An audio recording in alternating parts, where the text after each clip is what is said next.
Ben ritrovati gentili amici e amiche alla visione all'ascolto quanto riguarda lo spazio informativo live dal Friuli Venezia Giulia.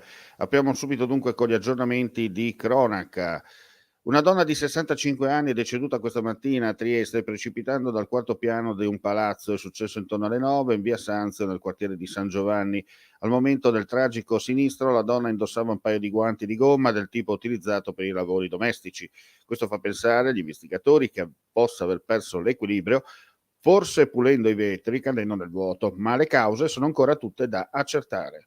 Due persone invece travisate con cappellino, mascherina e vestiti scuri hanno rapinato poco prima delle 11 di oggi un piccolo negozio di alimentari a Muzzana del Turniano.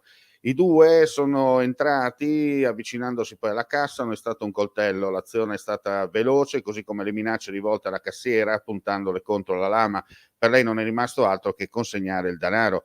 Dopo aver perpetrato il furto, i due autori si sono dileguati velocemente. Sotto esame le telecamere di videosorveglianza, le cui immagini hanno immortalato tutta la scena. Indagano i carabinieri del Norm di Latisana.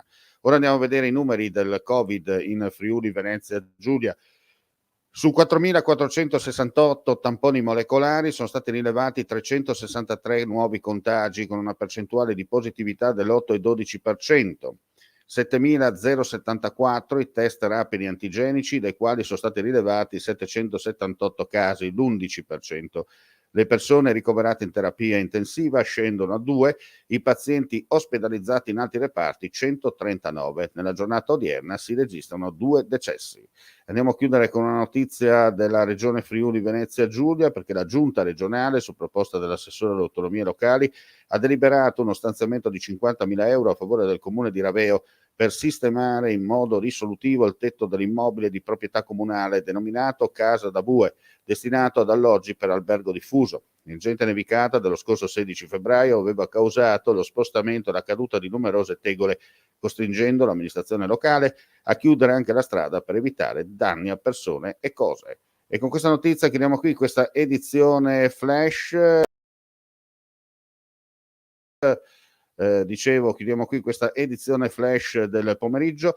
Ulteriori news come sempre sul nostro sito friulitv.net o sulle pagine social a noi collegate. Grazie per la visione all'ascolto, non resta che augurare a tutti voi un buon proseguimento di giornata. Vuoi assaggiare una birra dove al suo interno scopri la specialità tipica friulana? Lumi Beer, il prodotto ricavato in 20 ettari di terreno coltivato orzodistico, biodiversità, performance ambientale. Lumi Beer nelle sue 5 versioni disponibili, 4 per consumo veloce e dissetante e la versione Magnum per intenditori. Lumi Beer si abbina a qualsiasi palato. Lumi Beer è un prodotto esclusivo Azienda Agricola Pancera, il buon seme, i buoni frutti.